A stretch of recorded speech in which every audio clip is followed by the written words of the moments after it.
না না, ওকে কিছু দেওয়া দরকার। না না, ও কষ্ট করছে অনেক, ও যা করেছে আমরা তাই করব, তাহলে তো আমরা ওর মতোই হয়ে গেলাম। না না, ওকে কিছু দিতে হবে। এই কথা বলে যারা ভালো মানুষ রান্না করে, মানে সেবা করার মতো উপযুক্ত সবকিছু নিয়ে তার কাছে গিয়েছে, গিয়ে তাকে প্রণাম করে বলছে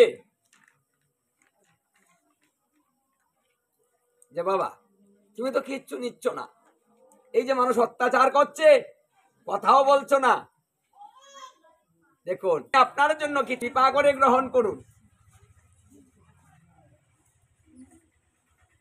যখন ভালোবাসা দিয়ে কিছু দিয়েছে সে বলছে ঠিক আছে আমি নিলাম।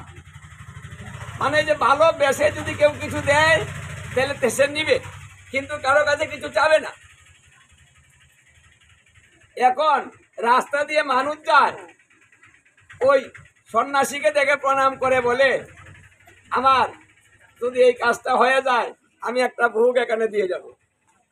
মানে এইভাবে মানসিক করতে রইল। আমাদের সমাজের মধ্যে দেখবেন যদি মানসিক করে, মানে মন থেকে যদি কিছু চাওয়া হয় যে এই কাজটা হলে আমি এই কাজটা করব, এটা হলে আমি এটা দিব, আমরা বলি না গো? হ্যাঁ, কত কিছু মানসিক করা হয়, তাই না?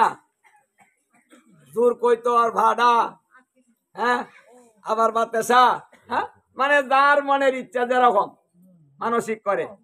আবার কিছু দিলে দেয়, না দিলে আবার মানসিক দেয় না, ওইটা হইছে না, কাজ হয় নাই, দিব কেন?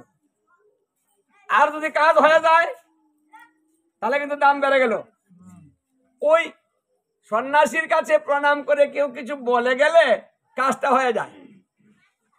বলতেছে এই সন্ন্যাসী তো এটা বড় সন্ন্যাসী, আমি প্রণাম করে বলছিলাম আমার হয়ে গেল।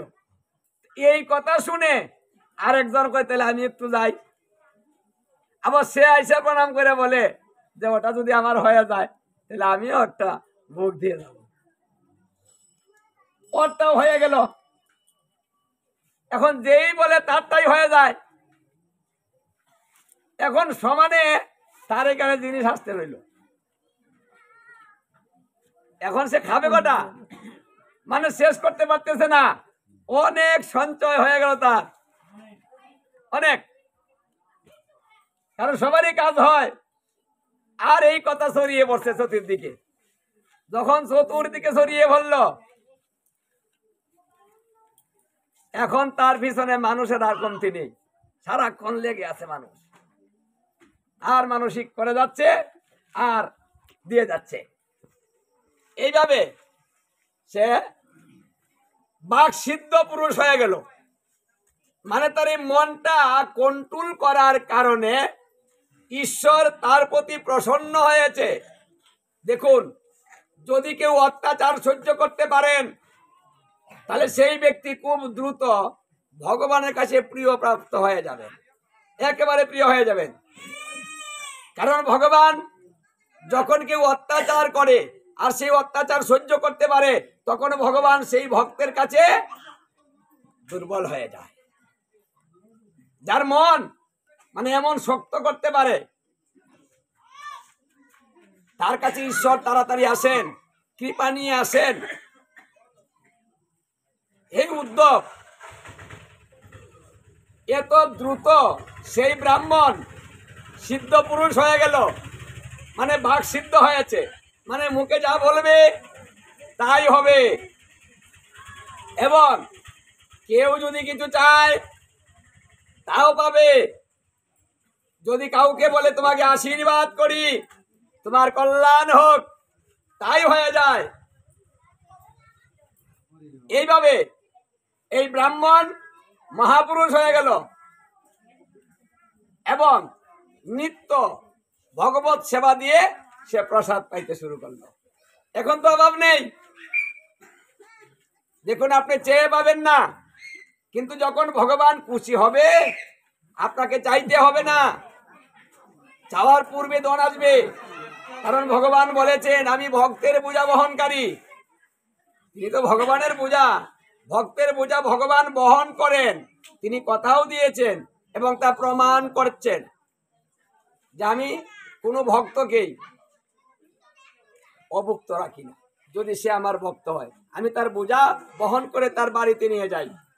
যদি সে আমার উপরে নির্ভরশীল হয়, আমাকে দায়িত্ব দিয়ে চুপ করে বসে থাকে, যার অন্য কোনো চিন্তা নেই, শুধু আমাকে নিয়ে চিন্তা করে, তাই ব্রাহ্মণের সমস্ত চিন্তা ঈশ্বরের চিন্তা।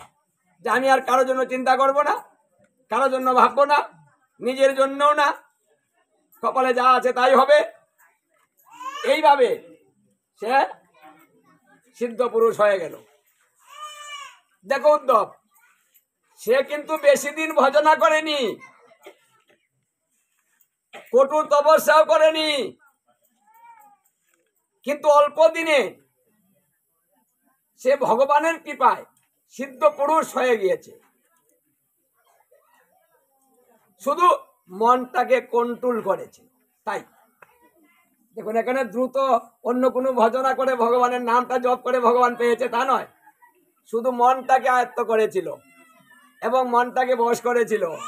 আর সেই মনের কারণে সে দ্রুত ভগবানের কৃপা লাভ করে সে মহাপুরুষ হয়ে যায়। হে উদ্ধব, তাহলে দেখো মন সাধনার কত প্রয়োজন। তাই যে ব্যক্তি অনেক বছর তপস্যা করে কিন্তু মনটা সাধনা করেনি, তার তপস্যা শেষে ভ্রষ্ট হয়ে যায়, থাকে না। তাই মন সাধনা করো আগে।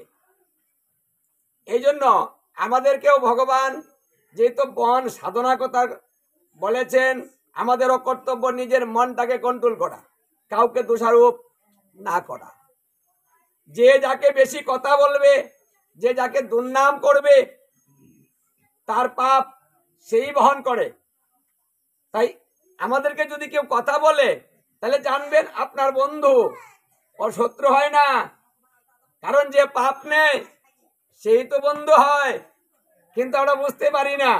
তাই কেউ কিছু বললে প্রতিবাদ করি, কিন্তু এই প্রতিবাদ